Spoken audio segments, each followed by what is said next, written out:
Welcome to Afterthoughts with award-winning journalist Charles W. Kim, helping to make sense of the headlines with commentary on the news.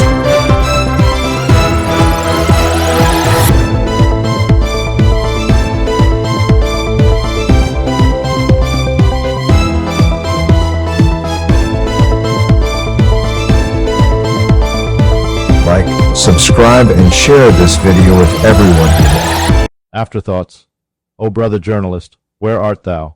By Charles W. Kim.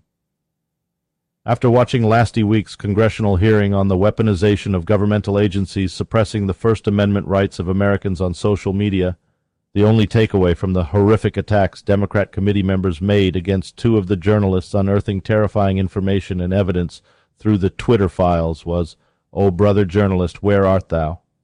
It is an established fact that most of the corporate and mainstream media is bent to the left, something I have observed personally throughout my more than 3 decades in the industry. For as long as I can remember, any criticism or disdain for fellow journalists has been met with a scathing rebuke by other brother journalists, some even from the right side of the political spectrum. The media clamored and railed against former Republican President Donald Trump almost each and every time he called the media fake news or called particular journalists horrible. It's particularly important for a U.S. president to stand with the press, because there really is an opposing side here, right, from the other side of American politics. Now, you know, we have a lot of fake news back there, these fakers.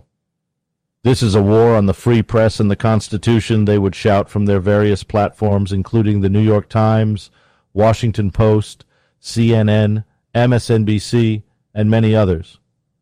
This was a danger to democracy and the abuse of federal authority in a dictatorial manner, often comparing him to being a new version of fascism like Hitler and Mussolini.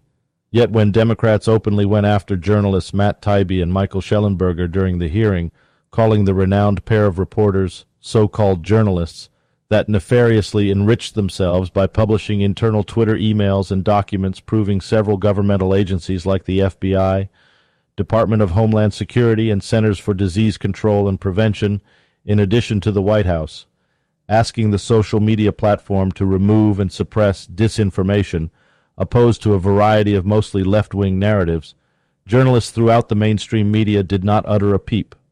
Not one of their fellows in arms came to defend their right under the First Amendment's freedom of the press, to report what the files uncovered, and to call for a deeper investigation into the inappropriate, unconstitutional, and truly democracy-squashing activities of the federal government.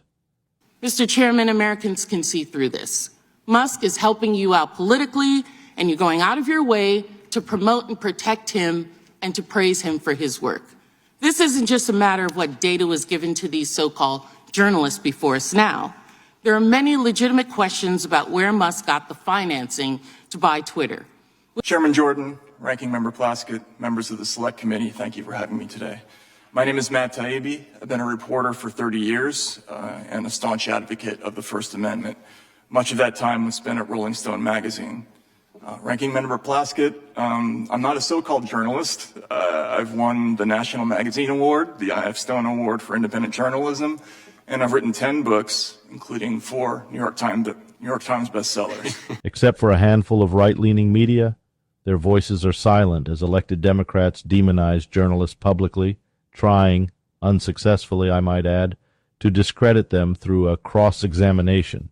One might expect a veteran district attorney to make against a defendant in a heinous criminal case. Ironically, both Taibbi and Shellenberger are politically liberal, members of their own team, so to speak, and even then are sacrificed at the left's cult altar in the name of furthering their false and alternative reality-based narrative. These Democrats did not see or understand the undergirding problem and true threat to the nation these files uncovered. They don't get that this is right out of George Orwell's dystopian 1984 novel and full of authoritarian malice to those who disagree with them politically. What's worse, they cannot see their own hypocrisy and culpability in the erosion of constitutional rights taking place in this country in real time. If what Trump did during his time in office was really dangerous to democracy, then what we have here is exponentially graver and possibly a foundering of all of our rights. If my brethren in the media really gave a whit about truth and being on the right side of history, they would be shouting from the rooftops, studios, and in the front pages of their publications just how wrong and un-American these committee members are in how they are dealing with this issue. Because Republicans and Donald Trump are only minimally involved, I doubt they will say anything. They have drunk the Kool-Aid, and the poison is already working its fatal way through the system, unrelenting until we're all under the state's boot. O brother journalist, where art thou?